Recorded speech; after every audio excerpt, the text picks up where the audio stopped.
All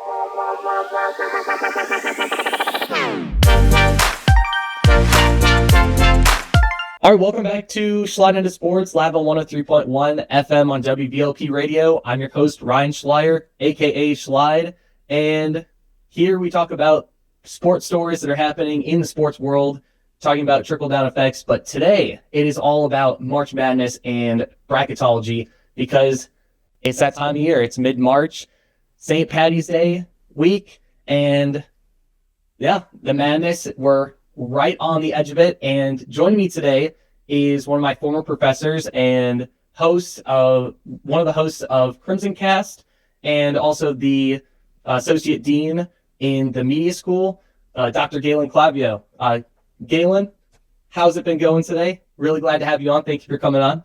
Thanks for having me on. Been going great today. It's a little cold down here today in Bloomington after being very warm yesterday. So we're very much just experiencing the kind of weather that you normally get in March in Indiana. It feels like the tournament.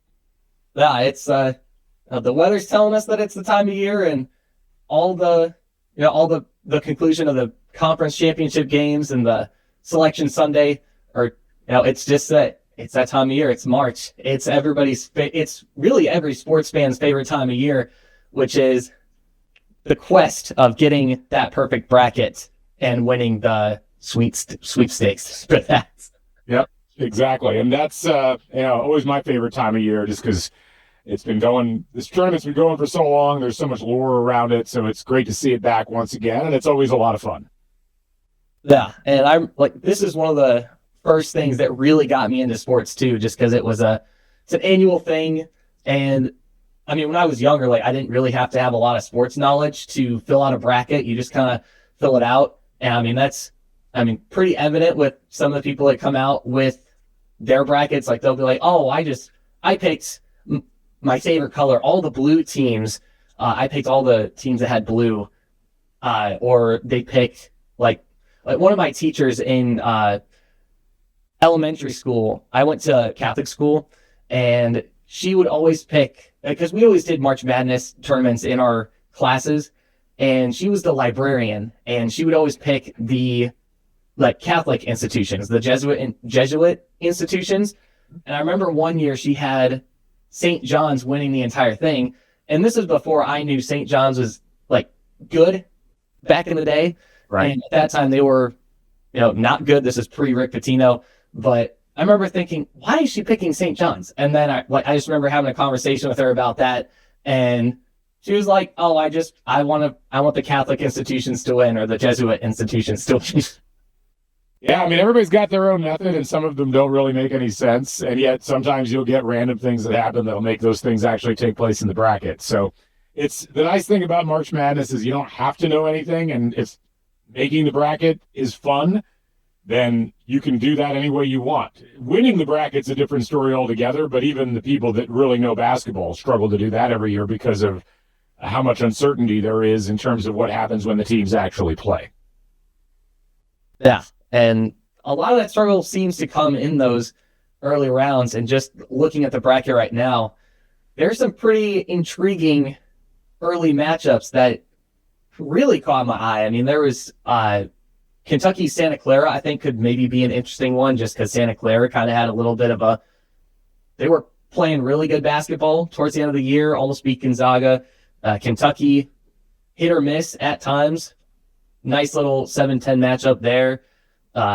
Texas Tech Akron, just because of the injuries that Texas Tech had. They were cold going into the Big 12. There's also obviously Nebraska Troy is a big one, just because Nebraska's never won a NCAA tournament game before. And some other potential early round rematches as well, like Vandy, Florida, possibly meeting back up again in the Sweet 16. Yeah, I mean, I think the tournament committee did a pretty good job of putting a relatively balanced bracket out there, which doesn't always happen. And, you look through the different matchups and the teams that are out there. You mentioned a couple of them that I think are worth keeping an eye on. I always look at the 4-13 and 5-12s to start to see if there's anything that really strikes me in terms of potential upsets. I will say not a lot in the 4-13 area, because there's just there's a big separation right now between the top 16 teams in college basketball and everybody else below them. But, I mean, it's funny, like you mentioned St. John's earlier, just kind of randomly. Like, that's a game I keep my eye on. Everybody's gotten excited about St. John's in terms of they go out, they win the Big East tournament, they looked really good doing it. But that's a team that's had some offensive issues. And that is always something I keep an eye on, because if you can't score in the tournament and you run up against a team that gets hot, it's real trouble. And so stuff like that, I'm always trying to keep an eye on, but I think there's a lot of good potential matchups in this first round. There may not be as many upsets as we're normally used to in the first round, but it seems like every year I say that there are upsets, and every year that I'm expecting a lot of upsets, there aren't. Yeah, that happens to me a lot too, where I'll relook at the brackets and I'll think about last year. And I remember last year I had Louisville going to the Final Four, and they're facing up against a really good South Florida team in that first game. And I actually picked South Florida, but now that you mentioned that, like I feel like now Louisville is just going to go on an insane run, just like go to the Sweet 16, Elite 8, just do something crazy. Maybe. It's like, that's the thing. Whenever you start doubting a team, they end up doing something that you wouldn't expect. Now, Louisville last year is a good example, though, of a team that can go the other way. Like, they were everybody's darling last year, and then they crashed out in the first round. Like, they lost against Creighton in that first round. And so this is the problem with the tournament, is that I do a lot of bracketology where I project who's going to get in the field and what the seeding looks like. That is a whole different animal, because you're looking at what happened during the season. You just never know how a team's going to play when they get there. And I think that's the challenge of the whole thing. It's what makes even picking a perfect Final Four so difficult, let alone a perfect bracket. Yeah, and there's a lot of teams this year that are good. I mean, you said the top 16 last year. It felt like really there was a separation between the top 4 from everybody else, but this year it seems like there's more room for contenders to make a crazy run, like a 4 seed or 3 seed. I really like the 5 seeds a lot this tournament.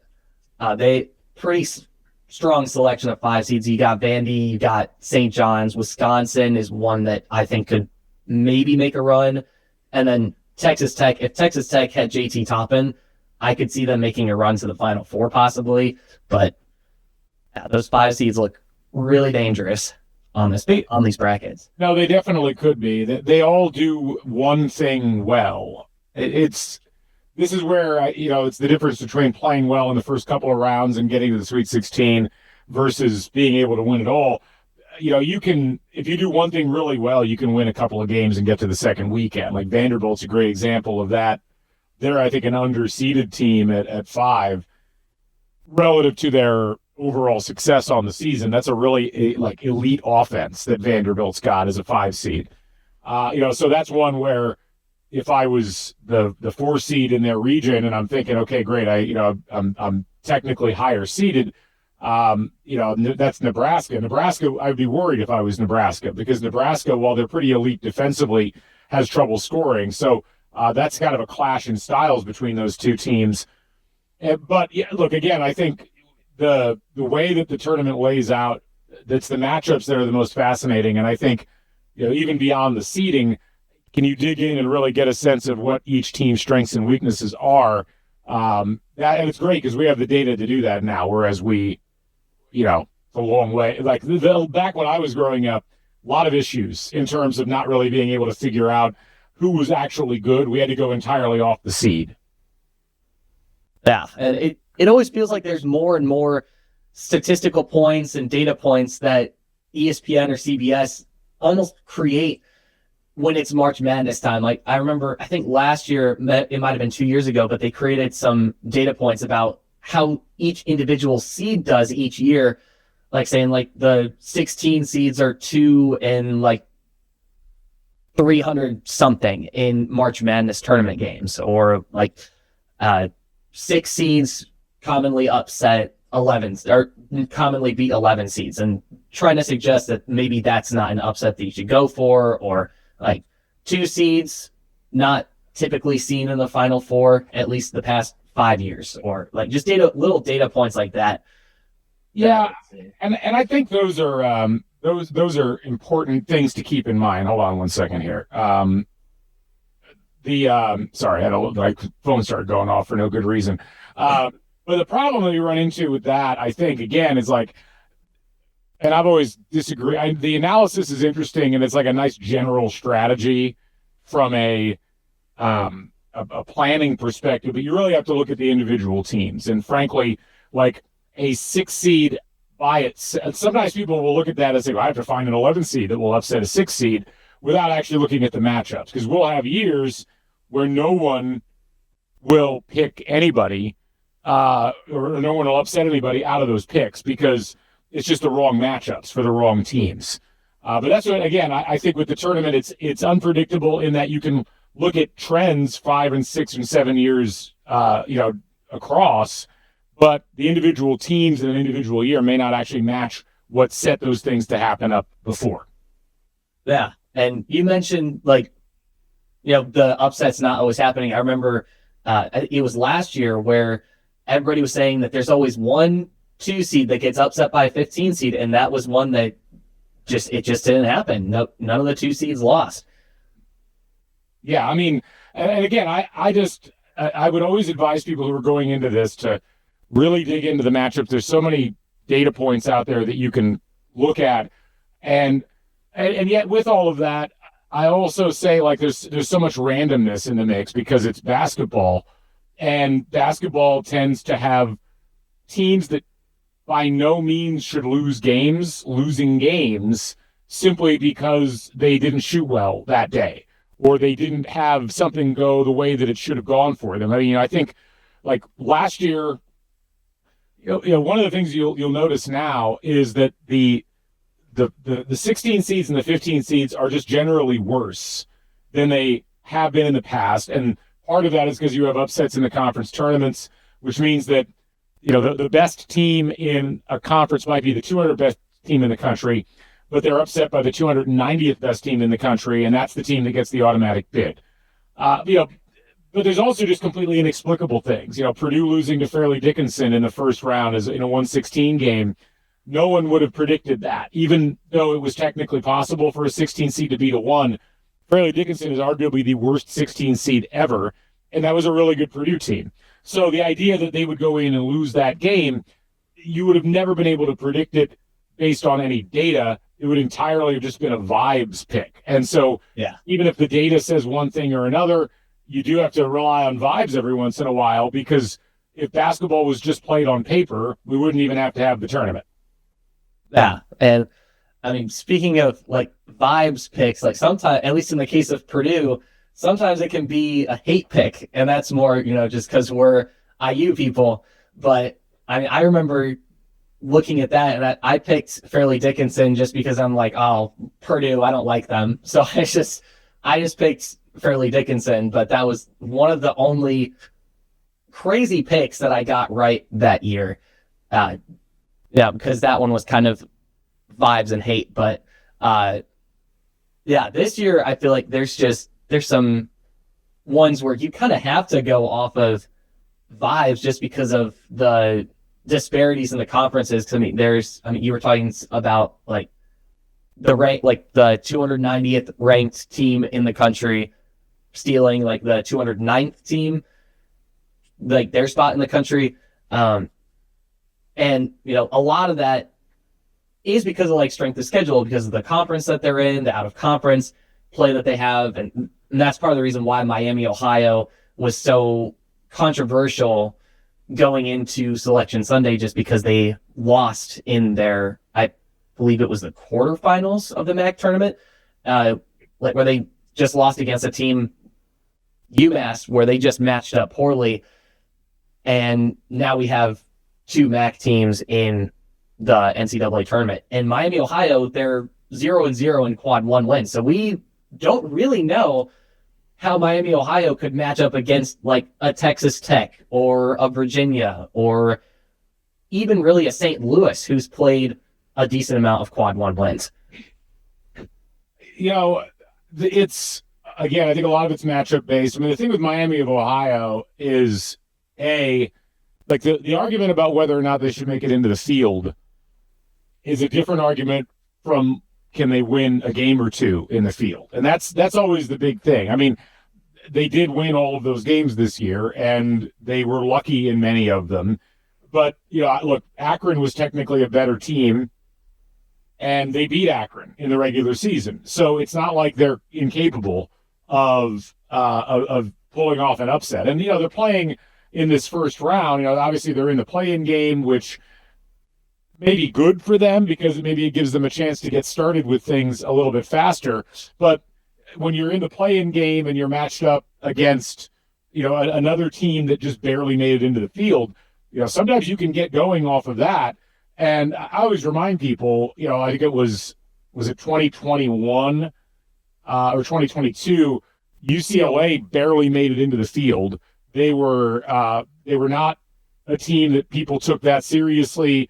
They were in the play-in game, and they went, it was 2021. It was the COVID year.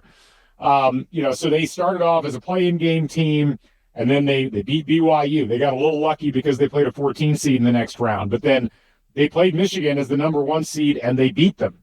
And, no one would have predicted that. So I kind of think about Miami of Ohio in the same way. If UCLA could do it that year, and yes, UCLA was a better team according to the numbers than Miami of Ohio is, but if they could do it, there's no reason why Miami of Ohio couldn't get on a run. It's just like based upon the way they played in the regular season, I do scratch my head a little bit about are they going to be able to defend better? Are they going to be able to do the things you need to do to win basketball games in the tournament? But I'm really interested to see where that ends up. Now, I think you could say the same thing for SMU too, just because whoever comes out of that first playing game, they're going to be playing Tennessee, and Tennessee, one of their star freshmen is injured, and he's one of their high scorers, and getting that, almost like a tune-up game for whoever wins, not for SMU or Miami, Ohio, specifically. I'm not saying SMU is going to crush Miami, Ohio, or the other way around, but that could serve them well against a Tennessee team they're ranked 6th, but they're coming in injured. They didn't do their best, or they didn't really perform the way they probably wanted to in the SEC tournament. So that will probably serve as a huge advantage for whoever comes out of that play-in game. And it'll be nice to see a play-in team win a first round game too, because I don't think that happened last year, did it? I honestly don't remember what happened with the play-in game teams last year. It's one of those, the play-in game stuff, it's always rough because I remember the games happening and then I never actually pay attention or keep track of who did what in those games. I think North Carolina was one of them, maybe. They would have been one of the last teams in, and they did not win in their first game. I want to say VCU might have been the other one, and they lost as well. But, we do see play-in game teams win their fair share of games in that next game. And for a while there was a question mark of, and we see this in the conference tournaments, the play-in game team is supposed to have a disadvantage. Sometimes it's an advantage to just go play your first game in the tournament before the 6th seed does. So, yeah, with it's hard to say with what's going to happen. I don't really like any of the play-in game teams this year, so I'm not expecting them to win against any of the 6 seeds that they're matched up against. But, I mean, we've seen stranger things happen, obviously. Yeah, and I think you mentioned the play-in teams not looking great and going in, and the bubble teams, and that makes sense just because the bubble teams were considered weaker in comparison to years prior. And with Miami, Ohio, SMU, one of the things I find really intriguing about that matchup as well is that it's in Dayton, Ohio, and which is basically in Miami, Ohio's backyard. And SMU is a team that just really overall the entire season hasn't played too well on the road. So this is a great, even though Miami, Ohio, last team in playing a team like SMU, that there's a lot that's kind of going in their favor, at least off the court a little bit, environment-wise. I mean, anytime you get the ability to not travel too far. I mean, it's an hour from campus, from Oxford to Dayton. I think that helps.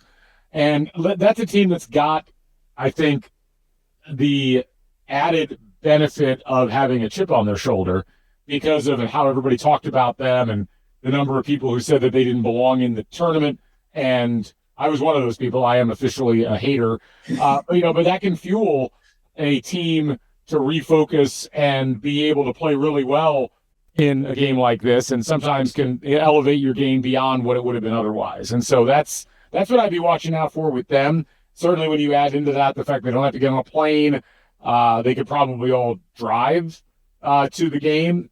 Like all of that is really good for Miami of Ohio. I'm really curious to see how they react to all of that. And we'll see what happens. So yeah, and it's definitely gonna be interesting for sure, just to see how that plays out. And I mean, you mentioned driving, and I don't know how big Miami, Ohio's fan base is, but I mean, I just remember when we were in the playoffs and we had that, we were in the Peach Bowl for Georgia, and I remember there were so many people that were driving to Atlanta, and it's like a 12-hour, 13-hour drive. Miami, Ohio, they have a 1-hour drive for their game. So yeah, it's like Missouri's playing 2 hours from their campus. I know Miami fans are upset because that's supposedly a big advantage for Mizzou playing in St. Louis. I don't know that it really is. It certainly doesn't help them when they play Illinois every year. But the reality of the situation is it can help. It doesn't necessarily help. It's a really peculiar thing. And it's just, again, there's so many factors that go into winning and losing basketball games, and that's one of them, certainly. But I do think sometimes we tend to overemphasize certain aspects of travel or all these other things, rest. I'm very curious as we move forward with this, how they do. And there's a few other teams that are in that mix is where they don't have that far to go. Yeah, and you mentioned Miami, Mizzou, and I'm intrigued about that one because Miami, a lot of their good wins came on the road. And they could look at this as a road game, essentially. Because this is St. Louis is in Missouri's backyard. You said they don't really play well against Illinois whenever they play in St. Louis. And Miami, like their key wins, a lot of them came on the road. I mean, kind of like Purdue. Purdue didn't really play that well at home. Miami didn't really play that well at home. But they played pretty good on the road. So I think that one will be fun to watch for sure as well. Well, Miami, I think, is just a better team than Missouri. I thought Missouri probably is one of the worst teams in the field, at least statistically. And so, I don't think Miami's going to care where the game's at. And obviously, if you can draw some additional motivation off of feeling like you got to go in and play against a hostile crowd, then great. I don't even think they're going to need it at this point. I look at that as one of the more lopsided games in the first round of the tournament. Yeah, and I think the way Miami lost to Virginia as well, I think they're going to be going in extra motivated against this Missouri team because they got beat pretty bad against Virginia in that ACC tournament, and they tend to bounce back fairly well and effectively.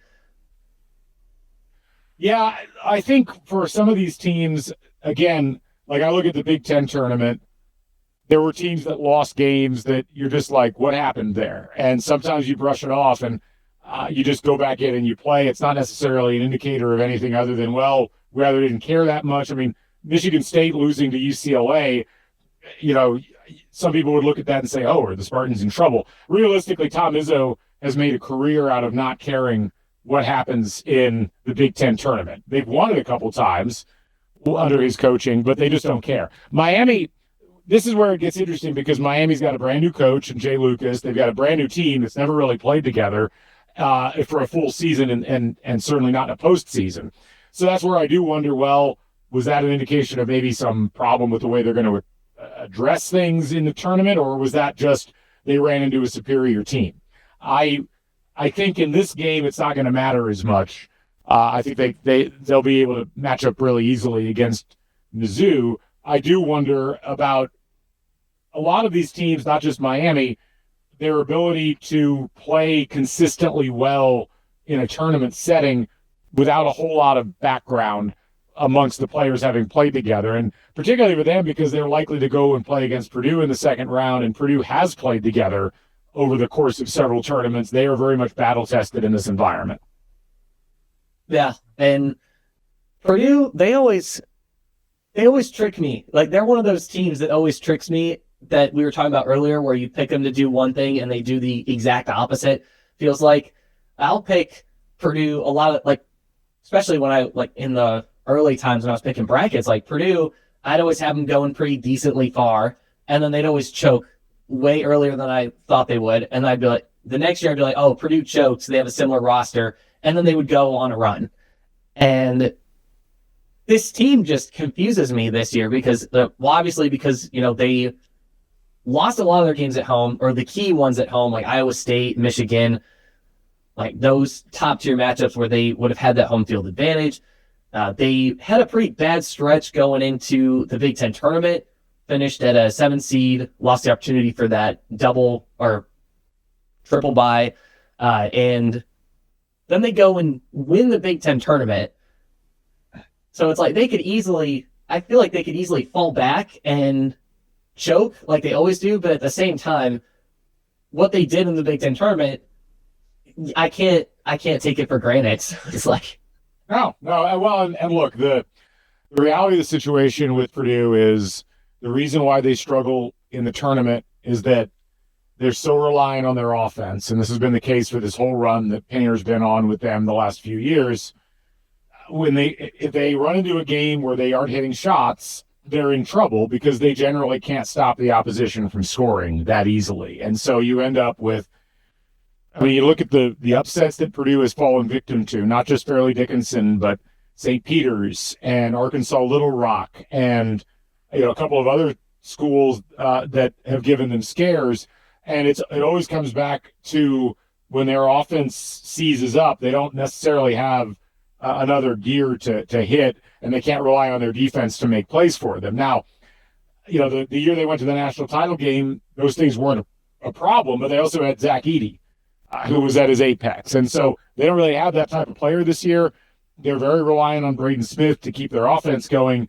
And I often wonder with Purdue, without what I think is a very beneficial whistle that they often get in Big Ten play, where they let Purdue play the way they want, that doesn't happen in the tournament. And I think that also negatively impacts their ability to win in the tournament. So, they're a team that, I think it was Clark Kellogg picked them to win the national title.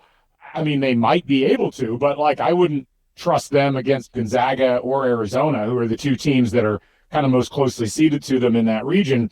But you never know. This could be a Purdue team that, because they're more guard dependent and because they're not so reliant on a post player doing the scoring, maybe it does end up working out better for them. We'll just have to see.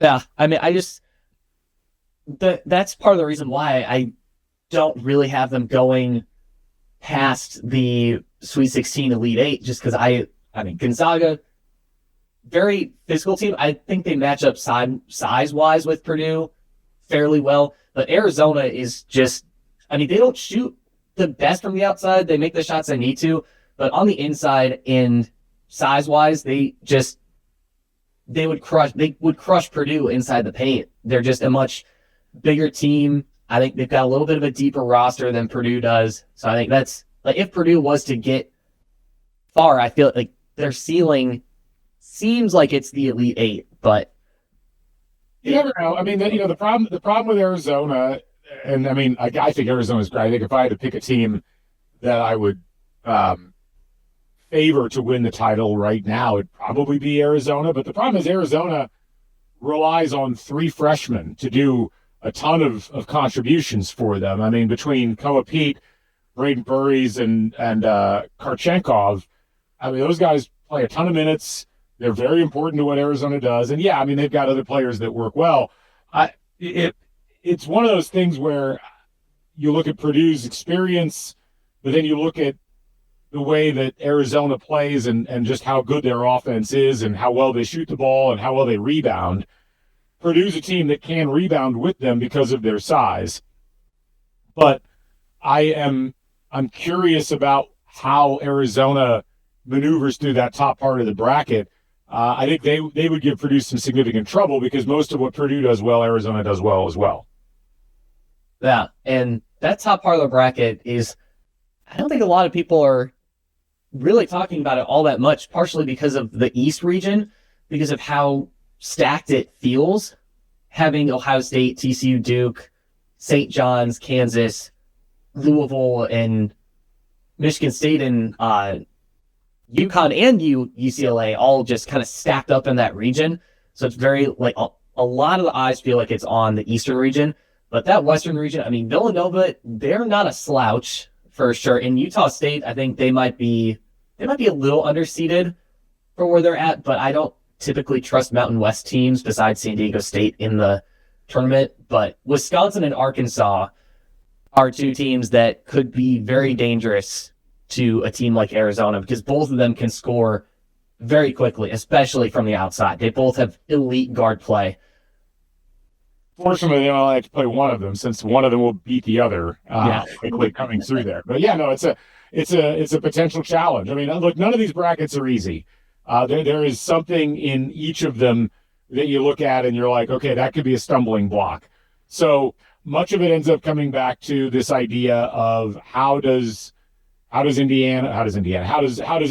of these teams handle whatever the matchup is in front of them.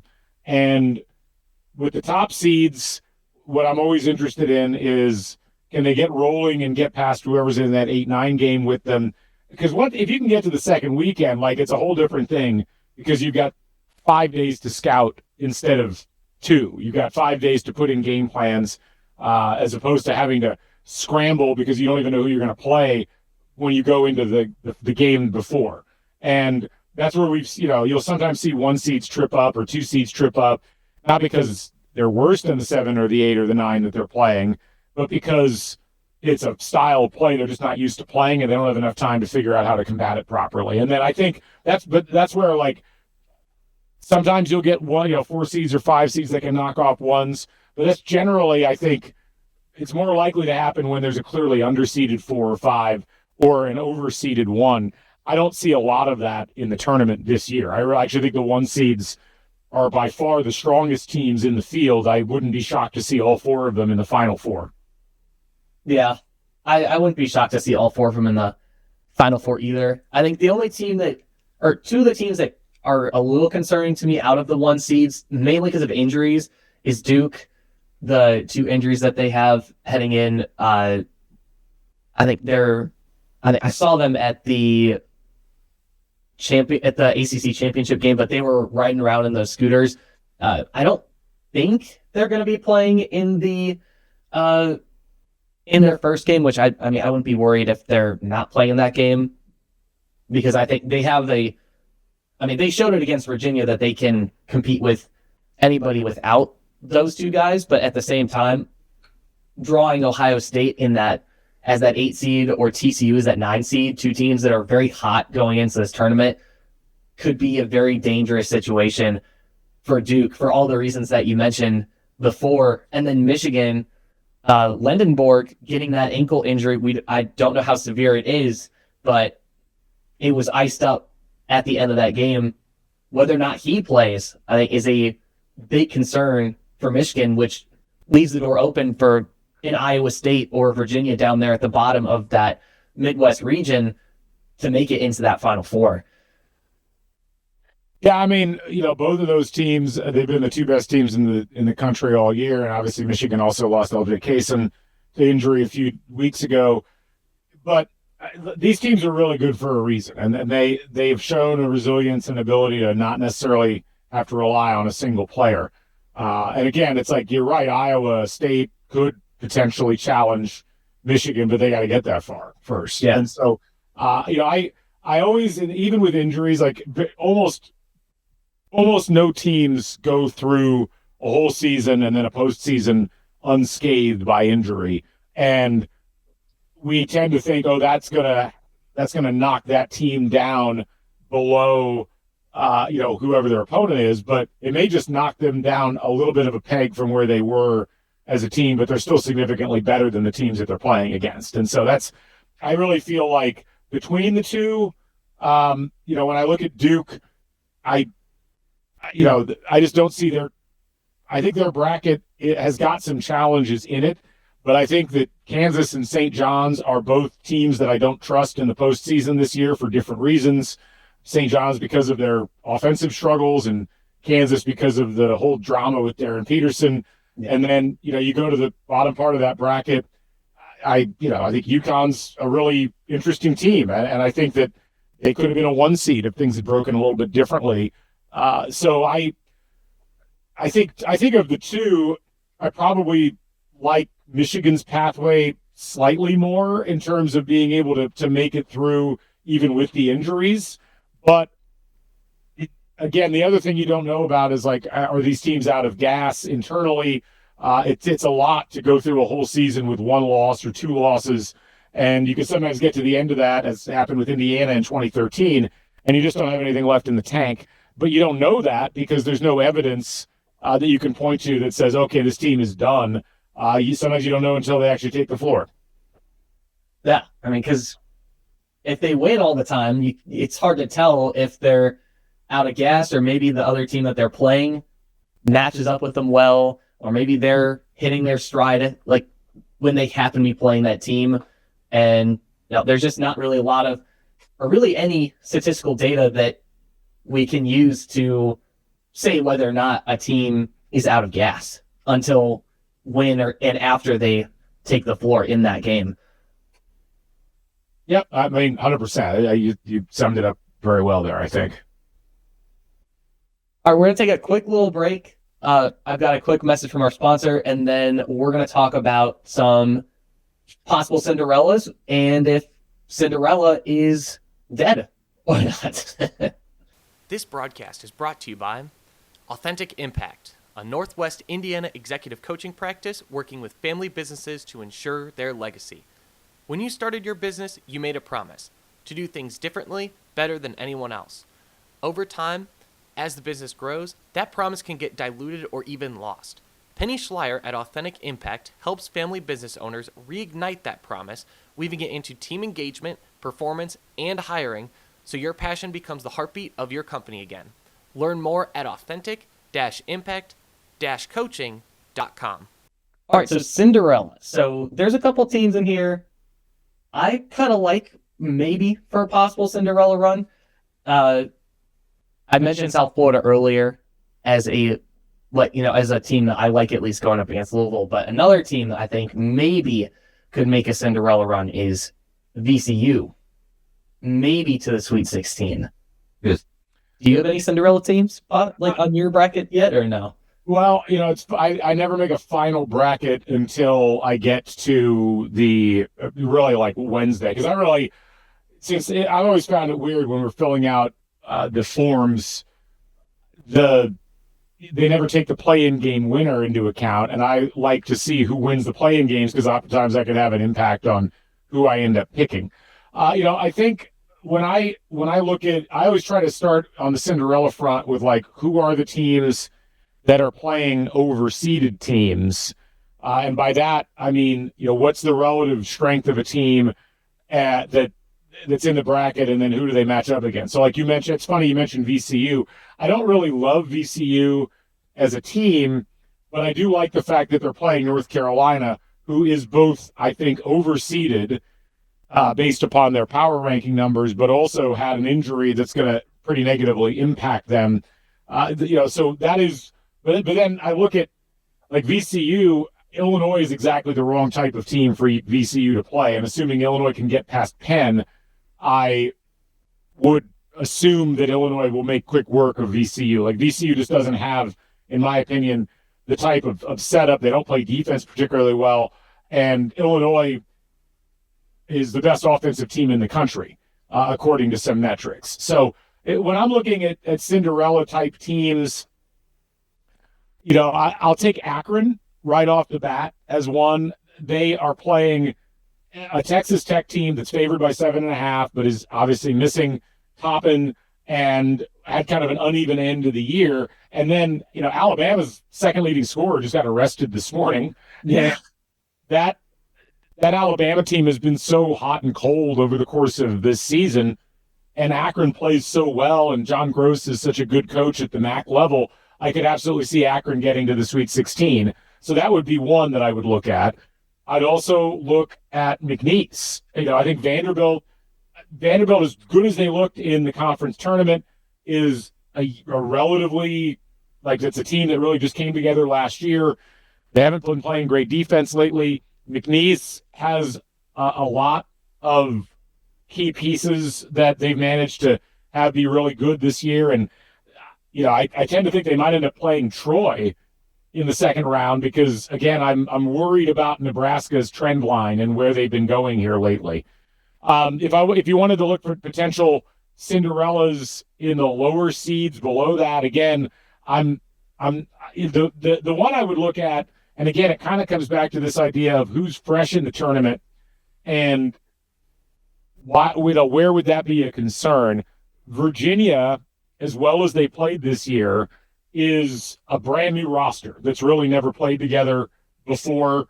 And they're taking on a Wright State team that I think has some interesting things going for them. They had a good season in the Horizon League, and they have, Michael Margiave, I can never pronounce his name correctly, is a really good scorer. And they're kind of a smaller team that has done a good job, I think, for that level of squad. They hit a lot of outside shots, and they do a really good job of limiting their opposition in terms of how many threes or how many free throws they take a game, and sometimes that can be a big factor. So Wright State perhaps beating Virginia would be one I'd look at as a potential upset for a 14 or 15 seed.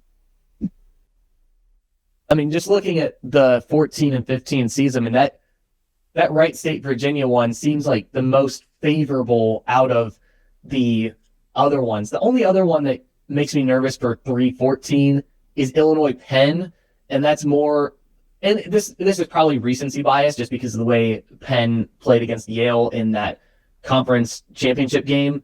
But they have, I'm completely blanking on this player's name, but he put up 44 points against Yale in that championship game, elite shooter.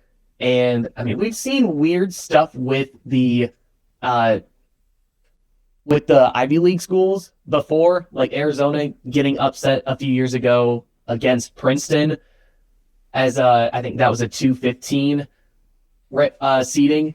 But Penn, I think, could maybe be interesting, but they've been getting a decent amount of hype, like at least coming out of that game. But Illinois is one where I think they defend the three pretty well, but they're, at least from what I've seen the past few games from Illinois, they haven't been great at defending inside the paint, which has been that's been my one thing on Illinois that has me a little bit worried about them. I think I would absolutely be concerned about Illinois, but later. Penn is a team that they're a good story. I think it's great for Fran McCaffrey that he's able to take that team to the tournament his first year there. And yeah, the game that TJ Power turned in 7 for 14 from three, and he had 14 rebounds. I mean, he was everywhere for that team.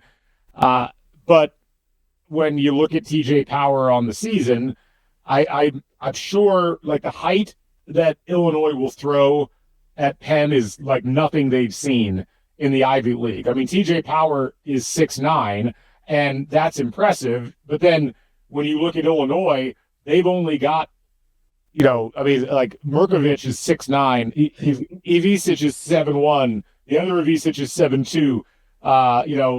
They've got several players that are 6'9" that play regularly for them. And so that's real hard. Like to go up against a team like that as an Ivy League team is tough. Now, the Ivy League teams are generally well coached. They're very disciplined. They handle these tournament situations well, and they can catch some teams napping. I don't think Illinois is quite in that category just because of, Yeah, I mean, Illinois lost some key games this year, but they've beaten Purdue at Purdue. They've beaten Nebraska at Nebraska. They beat Tennessee pretty handily on a neutral court. They beat Texas Tech at full strength. Like, I just feel like they're too battle tested to really be that worried about them. Yeah. It's just that final stretch that they had. That's really what had me worried. But they, like you said, like they're battle tested enough to where, like, I'm picking them against Penn. Like, I trust them enough to at least get past Penn, and they should get past VCU for the reasons you said earlier. Like, just because VCU just does not match up very well against Illinois. But I think that's probably where Illinois' run would stop, as they would likely face Houston in that Sweet 16 matchup. But yeah, it's just the concerns that I had on defense for Illinois, because I mean they lost to UCLA and they were just letting UCLA walk around inside the paint really the entire game, and yeah. No, it's I don't know. I'm interested whether Michigan State was just kind of backing off there or not. I'm interested. There's just a lot of these teams right now. Like when I look at who's playing well, and I'll go back to what I said earlier.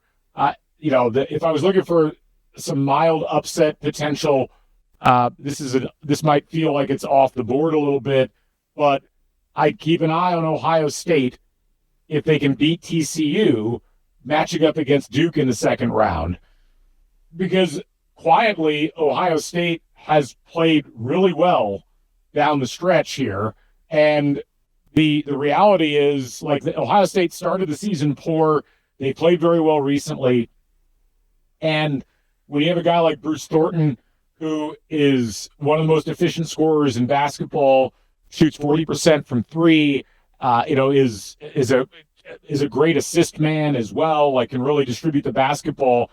And you pair him with some of the other players that have contributed on this Ohio State team, especially recently. That's a team that's, when you've got a player like Thornton, they're the type of team that could lead an upset of a team like Duke. But I look at some of the other teams that are out there, and we talked about UCLA. We talked about, I'm looking through some of my numbers here. Wisconsin's an interesting one, like you said earlier on. St. Mary's is one that their style of play is difficult for teams to factor in, but St. Mary's just hasn't played that many games over the course of the last month. They've only played 5. Yeah. So that's where I'm just kind of curious with a lot of these, what version of them comes in and how do they look based upon the opponent that they're playing? Because it's like, if you're on a hot streak but you hit a team that's on a hot streak themselves, well, it's not as effective as you might want to be, because now you're also having to factor in playing a team that you've not played all year. I think that's going to be an interesting thing to keep an eye on. Yeah, I mean, it's kind of like an unstoppable force meets an immovable object. And I remember one of the picks I had last year that was super conflicting was picking between Houston and Gonzaga to make it into the Sweet 16, because both Gonzaga with Mark Few and Houston with Kelvin Sampson both had an insanely long streak of making it to the Sweet 16. And otherwise, they matched up against each other pretty nicely. So it was like, how do you pick between those two teams when, Houston, they might be a little more battle-tested, but maybe Gonzaga comes in and just with their tournament experience that they had with the roster that they have, they could have maybe gone in and beaten a Houston team that's great from the three. Maybe Houston doesn't shoot well and Gonzaga catches them off guard, but the shooting is always the big equalizer in the tournament, and if you're hitting shots, it's like anybody can upset anybody in a given night if you're hitting shots, or if the other team is not hitting shots, and that is an impossible thing to predict. We've seen great shooting teams have terrible shooting nights. Gonzaga's fallen victim to that several times over the course of the last 25 years, but they've also had games that they won in the tournament very handily because they were hitting shots and their opposition didn't. Yeah, and Gonzaga's had a really weird season this year. I mean, they only have 3 losses, I believe, but I mean, one of them is against Portland State, which was one of the worst teams in the WCC, but they also have strung along some pretty decent wins as well. but they're also like the WCC. Like it's a 3-bid conference, but besides those three teams, there's not a lot of depth in that conference. So it's just. I mean, but everybody has an off night every now and then. I think one of the things we can fall victim to is overemphasizing a bad night as opposed to a situation where a team has legitimate problems. And again, that's what makes picking the tournament so unique, is that there's just so many variables, and what you choose to focus on versus what you choose to ignore can make the difference between figuring out what a matchup's going to be ahead of time and being surprised about it when it's actually happening. Yeah, and I think, at least in comparison to last year, I think it looks like there's going to be a lot more surprises, at least upset-wise, in comparison to last year. Because last year it was all chalk with the Final Four. Only Cinderella run, or I guess not even really a Cinderella run, just because Arkansas was kind of underseeded a little bit last year. But only double-digit seed to make it to the Sweet 16 was Arkansas last year. But this year, it feels like there's more potential for multiple teams to get into the Sweet 16. Dare I say the Elite Eight, because that might be stretching it a little bit, but if enough get in, maybe, but. No, it's hard to say, but yeah, no, I mean, I have not completely dug into all the numbers yet. I tended to think it'll be another relatively chalky first few rounds, just because of how much talent is accrued at the top of college basketball. And, a lot of the teams that are the best teams in college basketball going into the tournament, they have a depth that many of the other teams don't have. And that will really come into play during the tournament itself. And that's largely just the transfer portal and NIL working their magic. In football, it's led to more parity. In basketball, it might be leading to a little bit less parity, at least right now. Yeah, it's kind of interesting how it's like flip-flopping football and basketball, because basketball is kind of known for especially this time of year, with the parity in the tournament and the uncertainty of who's going to win.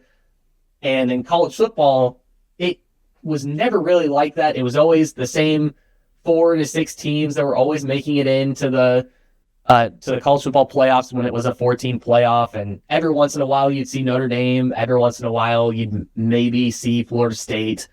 But it was always largely the same few teams. But now college football, you're having Miami as an 11 seed or a 10 seed making a run to the national championship game. Indiana being a 1 seed in the college, not even just the college football playoffs, but just like in the AP poll and the college football playoff poll. And it feels like it's flipped on its head a lot. Yeah, I mean, well, both of the sports are going through some seismic changes. And in basketball, you just need fewer players to be a winning team. It's not that hard to put that roster together. In football, you need the right type of players. And, the way that the top teams in college football were doing that for many years was just stockpiling talent. You can't do that anymore. So I spread it out in a way that I think has been helpful for parity. Whereas in college basketball, you give players the ability to move and you give coaches the ability to find exactly the right types of players for their system. And there's no penalty to sit out, to transfer. You're going to get a lot better setup for teams who are able to figure that stuff out. Illinois' roster was good last year. It's much better this year. And I think you could say the same about several other teams. Michigan's a great example of that. Michigan was an 11-loss team last year, and they went out and added some great pieces. And, the teams that are in the 5, 6, 7 range right now, the reason that they're, because that's essentially like if you're a 5 seed, you're between the 17th and 20th best team in the country. Like the difference between that level and below versus that level and above, I think it's not just the key pieces you've got, but it's also the depth pieces and how they revolve around. And I just think it's easier to do for the right coaches in this era. Yeah. And I guess one last question before we end the broadcast. But for March Madness, there's always some kind of traditions or some things that everybody does when making their brackets or when they're watching all the March Madness games, depending on where you're at. But do you have any fun stories or any traditions that you do, like filling out your bracket or watching the games? Like, do you always sit, like, maybe like sitting on a certain chair in the living room is like just for good luck or something along those lines?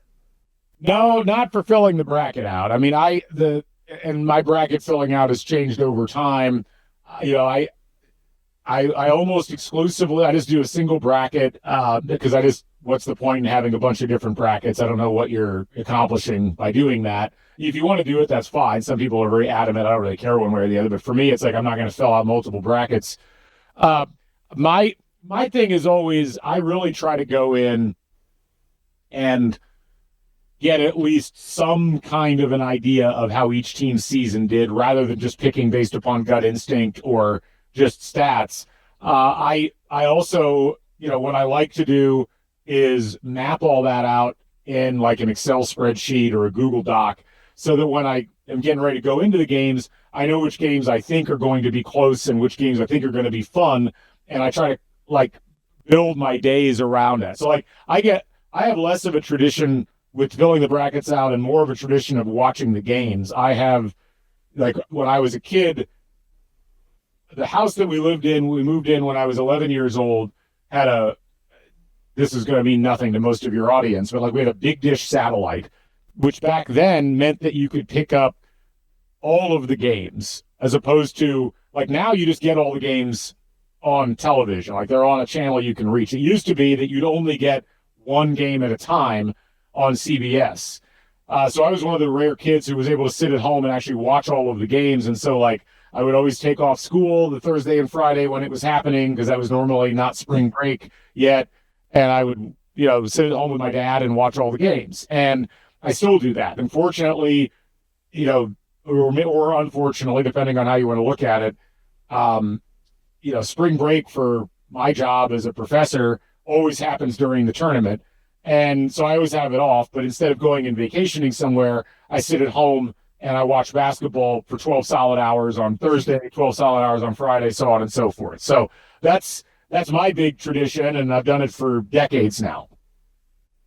I mean, it doesn't get much better than that, just sitting at home and watching 12 hours straight of college basketball.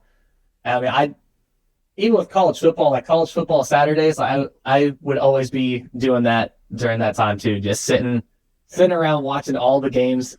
And with YouTube TV, I mean, you can do it like with 4 screens at a time now. So I can't even imagine, like, I mean, one of my uncles, he has this setup that he always does, for like, I guess one of his traditions, but he has like, there's a big TV in his living room, but then he brings out the TV from his bedroom, and then he has them both strung up to YouTube TV. And then he has 4 screens going on both of them, but it's all completely different games. So he's watching 8 games all at once simultaneously, which is just, it's crazy that's kind of where we're at right now with like just watching the games, but it's just so much fun just watching them all at once too. Absolutely. Yeah, no, it's a great time of year, especially if you're a big fan of basketball, and it's tough because you only get that amount of basketball at the same time just a couple of days a year. I wish it was more. Yeah. I mean, since it's cold outside now, I mean, like, it's not like you can go outside and do something. Right. Just stay inside and watch college basketball. That's right. All right, well, it was great having you on, Galen. I'm really glad you were able to come on and speak with me about bracketology, and it's gonna be a fun one. I mean, it always is, but yeah, I can't wait to see what your bracket looks like Wednesday, because you said you're gonna wait until after the first 4 games are done, which I think that's what they're all on Wednesday, right? They should all be on Wednesday. No, the 2 of the playing games are on Tuesday and 2 of them are on Wednesday. But I normally will wait until Wednesday night to make my final picks. So that's when it's going to happen. Yeah, awesome. Well, again, thanks again for coming on the show. If you're not on radio, you can also listen on Spotify, Apple Podcasts, and other podcasting platforms. And yeah, we'll see you guys next week. most likely going to be talking about March Madness again. And depending on what happens with the College Sports Roundtable, whether or not the executive order comes out for that, we're probably going to be talking about that as well. And with that, slide out.